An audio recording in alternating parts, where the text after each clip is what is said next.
Hola i benvinguts de nou al programa de Tu a Tu de Cullera TV.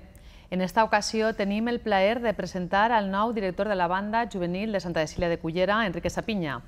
Hola, què tal? Com estem? Molt bé, gràcies. Molt bé. En primer lloc, enhorabona per aquest nou càrrec que tens així en la Societat Santa Cecília, a càrrec de la banda juvenil, hem dit abans. M'agradaria començar un poc aquesta entrevista que ens explicares com has arribat, per què t'han elegit i en quina situació te trobes a hores d'ara. Jo he sigut músic d'ací des que vaig néixer i sempre s'ha agafat un director de la casa per a la banda juvenil i jo ja fa uns anys que estic dirigint bandes i que estic estudiant direcció i em creu convenient que jo siga el nou director de la banda juvenil. En breu t'estrenaràs, este mes de setembre, suposo que ja en octubre podrem escoltar algun concert. Sí que m'agradaria que abans ens comentares de quina forma has preparat un director, perquè sempre coneixem de tu, per exemple, la teva faceta com a professor del centre, com a músic professional en la banda municipal de València, però no com a director. De quina forma t'has preparat?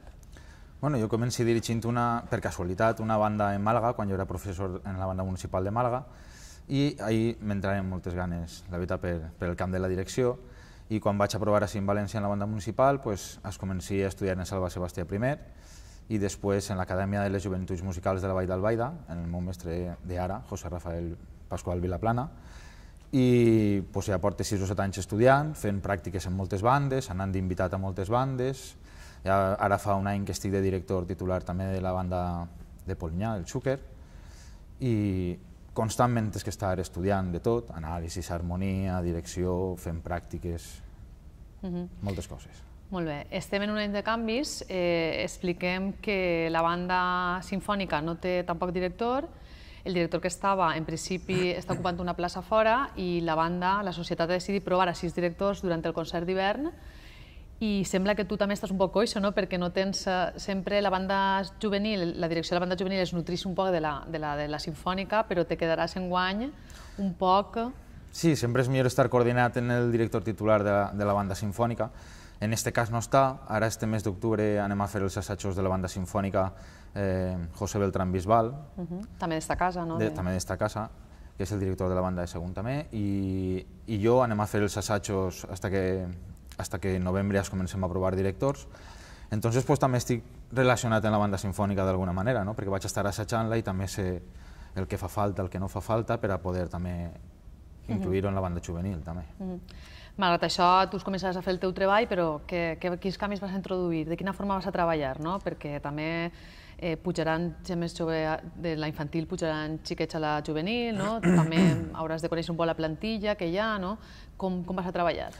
Ahí està, n'hi haurà molts canvis, perquè sempre n'hi ha canvis quan una persona comença un projecte nou, llavors començarem de zero i veurem tots els aspectes musicals que fan falta treballar, començarem en això i d'ahir ja veurem on podem arribar, els projectes i els objectius que ens podrem marcar per a treballar.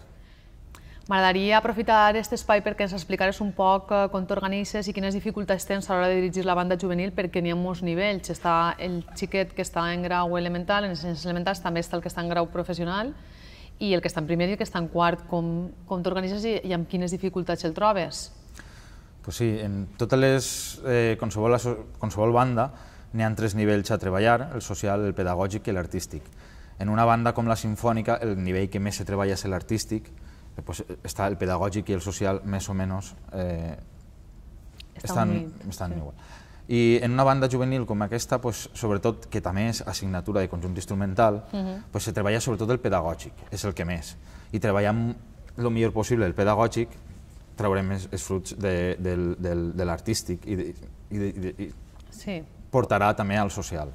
Doncs el pedagògic és tens que treballar, tens que estar pensant que els de tercer i quart estan en l'assignatura de conjunt instrumental, els altres ja no és assignatura, tens que crear-los il·lusió i ganes per anar, perquè ja no és assignatura, però la banda juvenil no se sol és una assignatura, sinó que té uns actes tots els anys, uns concerts, uns intercanvis, el festival de cinema, pot tindre algun certamen, pot tindre festivals en qualsevol lloc, entonces n'hi ha que treballar-la en totes les edats que tu has dit. Entonces n'hi ha que saber, mitjançant la pedagogia, com tratar i damunt en aquesta edat que estan, que uns estan entrant de l'adolescència, altres ja estan, altres ja han eixit, entonces intentar a cada un donar-li el que necessite en cada moment.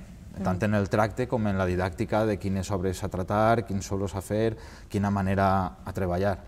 I intentar també que els majorets, perquè s'estàs 21 anys, que els majorets se senten un poc els professionals de la banda juvenil i que m'ajuden a mi i ajuden a la banda a ensenyar als xiquets més xicotets. Molt bé. D'altra banda, no sé si t'has plantejat algun repertori o canviar alguna cosa més en aquest aspecte, continuar en la línia que hi havia, introduir nous temes.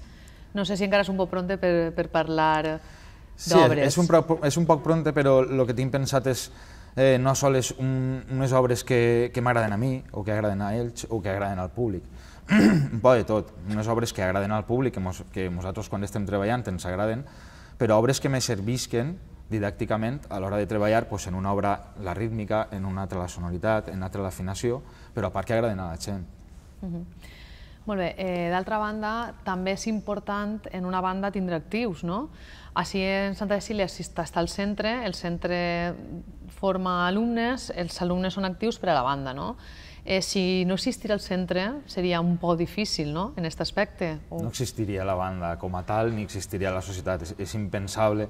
Sense una acadèmia és com la cantera d'un equip de futbol, no? Tu pots fitxar, però tu tens que tindre... Així no fitxem a ningú, així són tots d'ací. Entonces, de l'acadèmia ixen tots, de les classes d'instruments individuals ixen tots els xiquets que van a la infantil, de la infantil a la juvenil, de la juvenil a la gran. No pot fallar res d'aquesta progressió que nosaltres tenim així feta. Molt bé. El tema és que també en Cullera, per exemple, n'hi ha molta gent aficionada, no?, que no és professional, com és el teu cas, i el cas de molts músics d'esta societat, que va a la banda, es distrau, s'ho passa bé, no? Jo crec que a voltes en aquest aspecte n'hi ha que també motivar un poc els xiquets, perquè molts estan en la banda per disfrutar de la música i en teoria no per ser professionals, no? Això també és positiu per a la societat, no? Tindre ahí l'aforo de gent que és aficionada, que puja a tocar a la banda. Si no existira, probablement no podria... La gent és la que fa afició, és un poc representatiu de la massa social, de l'afició, del sentiment que tu tens cap a la teva societat. I a part, el nucli important de la banda són tot gent amateur i la gent estudiant. Després els professionals ajuden a que siga millor, però si no tinguérem la gent amateur i no tinguérem la gent estudiant, no tindríem res. Per a tu va ser major responsabilitat el fet de dirigir la banda juvenil de la teva societat musical? És una responsabilitat grandíssima i per mi un orgull molt gran perquè jo m'he format en aquesta banda juvenil que ara vaig a dirigir. Entonces, per mi la responsabilitat és molt gran perquè sé el que significa, que te pot ajudar després a arribar a ser professional i a preparar-te bé per a passar de la banda gran a fer oposicions i a moltes coses, clar. El fet d'estar ahí, estar com músic i ara estar davant, dirigint, te pot ajudar a canviar algunes coses que tu veies que el que estava dirigint ho feia de forma errònia o no acertava o ho feia bé? Sí, això de tots els mestres, igual que veuran en mi, no? Sempre veus unes coses que t'agradarien que foren d'una altra manera. El problema és que quan estàs allà dalt tens que unificar criteris, entonces tens que intentar que agrade a tots, a tota la diversificació d'edats, a tota la diversificació de personalitats.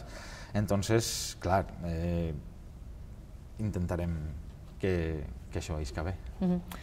La setmana passada teníem l'ocasió d'entrevistar, Cullera TV tenia l'ocasió d'entrevistar a Salvador Sebastià, que ha sigut 13 anys el director de la banda sinfònica, i jo li preguntava que si era cert que el músic havia d'estar en contínua formació. Me contestava que sí, no? Però fins quina mesura? Clar, jo he sigut alumne d'ell molts anys, igual que ara de José Rafael, però a part d'això, per exemple, la setmana passada vinc de fer un curset en José Rafael i Pasqual Vilaplana i en Miquel Rodrigo, que és un altre director valencià amb molta fama, així en l'estranger, i durant tot l'any no pare de fer cursos de perfeccionament, com he fet en Douglas Bostock, en Alex Schillings, en Mercedes Padilla, en molta gent, en Cristóbal Soler, perquè o estàs constantment... O te quedes obsolet, no? O te quedes obsolet. Avui en dia, en la competitivitat que n'hi ha, si no estàs constantment dia a dia, no setmana a setmana, sinó dia a dia, te vas a quedar darrere. Te vas a quedar darrere i no vas a progressar. I la música no n'hi ha límit, sempre és una constant evolució. I una cosa molt bona que té la banda juvenil és que tu aprens molt més a lo millor que ells de tu. Tu en ells no pares d'aprendre, de com fer les coses, quines coses dir, com dir-les, com com fer-los reaccionar per a que isquen les coses, i ells t'ensenyen molt. La música viu un dels seus pitjors moments, lamentablement les restriccions, la falta d'ajudes per a les societats musicals, la falta de formació, de feina per a molts professionals que estan ahí, que acaben de llicenciar-se i no poden tocar en Espanya perquè no existeix un lloc on puguen tocar, no poden preparar-se una posició perquè no hi ha. És una situació molt difícil i molt crítica, però com ha afectat també aquesta situació al fet de vosaltres, que sou els professionals, de tindre bandes per a dirigir, de tindre un espai on poder també demostrar la vostra formació? Com ha afectat? Lamentablement és així. No obstant, la música és una carrera que té moltes eixides. No és sols música i vaig a ser mestre de conservatori. No, la música pot ser mestre de magisteri, de secundària, mestre de conservatori de llenguatge musical, anàlisis, formes, d'instrument, de moltes coses. Pots optar a una banda municipal, com estic jo, a una banda militar, a una orquestra. N'hi ha moltes eixides, no obstant, és així. Ens afecta sobretot en que a mi els músics professionals no ens afecta com a tal, com a mi, sinó a les agrupacions que depenen de nosaltres, a familiars nostres que estan estudiant la carrera, i veus per una part veus que la gent està més desanimada, que per què vaig apuntar la música si després? No, igual que l'apuntaràs a una altra cosa. I el bo que té la música és que està igual de difícil que altra cosa, però que si arribes i estudies constantment, l'única cosa que té la música és que tens que estudiar constantment. I si estudies constantment t'arribaràs, segur. I entonces el que sí que veus és que molta gent la veus desanimada, però sí que veus que és un treball que després de fer-lo han gaudit, han llevat els problemes del cap i a través estan en un somriure. Entonces, això és la part negativa i la part positiva que té la música. Per tant, tu recomanes que encara que sigui com una activitat extraescolar, que els pares porten els fills al centre, que puguen fer música, que puguen tenir la possibilitat de tocar en una banda, això és positiu per als alumnes. Que no miren més en l'apartat de professional, sinó que miren l'apartat de que l'alumne està ahí, aprèn, disfruta... La música, el més bonic que té és fer-ho perquè t'agradi i perquè disfrutes. Després, tu ja pots optar a dir jo vull dedicar-me a això o no vull dedicar-me a això, però el bonic que té és que tu vas a disfrutar molt, a gaudir molt, a socialitzar-te molt amb gent de diferent edat i amateurs, professionals també, en xiquets, te vas relacionar molt i és el bo que té la música. La banda pot ser, en aquest cas també la banda juvenil, el més divertit que hi ha en l'ensenyament, perquè no són classes, l'alumne s'assenta, aprèn d'altres professionals, d'altres companys que saben més, perquè tenen altres nivells. Pot ser la vessant més divertida per a l'alumne. Sí, a més intenten imitar un poc el que és la banda sinfònica. Ells també estan formant-se i estan educant-se, però també s'ho passen molt bé perquè juguen un poc a ser la banda sinfònica, i toquen moltes obres que toca la banda sinfònica i aprenen moltíssim, que després es va servir per a els que vulguin ser professionals, però els que no, per quan entren a la banda sinfònica poder gaudir també molt. També és una de les teves feines, suposa, no ho sé, elegir a lo millor els instruments per a que els professors puguen motivar als alumnes que van formant-se. M'agradaria que existiren dos tubes per reforçar-me, m'agradaria que hi hagueren més trombons, no? És un poc la feina que tens o això queda al marge? No, és una tasca important del director de la banda juvenil en coordinació amb el director de la banda sinfònica i en coordinació amb el director i el jefe d'estudis de l'acadèmia i els professors de l'acadèmia i el centre professional de música. Té que ser una coordinació total, perquè si algun dia, igual que si no n'hi ha acadèmia no n'hi ha banda, si la banda no està ben compensada, algun dia no n'hi haurà banda, estarà descompensada, no serà la banda que tenim actualment. Entonces tens que estar mirant sempre que una corda no pare de nutrir-se, una altra corda, i que estiga compensat, i entonces s'intenta motivar als alumnes també mirant en el que necessita la banda.